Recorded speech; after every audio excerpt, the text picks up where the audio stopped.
बातमी आहे शिर्डीमधनं। काँग्रेसच्या शिर्डी शहराध्यक्षावरती प्राणघातक हल्ला झालाय। हल्ल्यामध्ये शहराध्यक्ष सचिन चौगुले यांच्यासह माजी नगरसेवक सुरेश आरणे जखमी झालेले आहेत। संगमनेर इथल्या रुग्णालयामध्ये सध्या जखमींवरती उपचार सुरू आहेत। काँग्रेसचे नेते बाळासाहेब थोरात यांनी दोनही जखमींची भेट घेऊन विचारपूस केली आहे। सचिन चौगुले आणि सुरेश आरणे हे माननीय शरदचंद्रजी पवार साहेबांच्या कार्यक्रमाला आशिवला आले होते।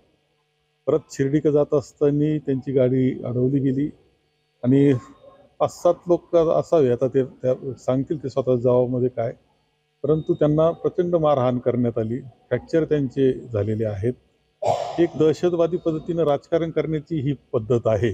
पोलिसांनी मात्र यावर कडक कारवाई केली पाहिजे अशी अपेक्षा आहे। कडक कारवाई, निरपेक्ष असलं पाहिजे पोलीस दलानं, त्या दृष्टीने त्यांच्याकडून कारवाईची अपेक्षा आमची आहे। नाही तर नंतर आम्हाला सुद्धा आमच्या पद्धतीनं शेवटी काही पवित्र आंदोलनाचे सुद्धा घ्यावे लागतील। एबीपी माझा, उघडा डोळे बघा नीट।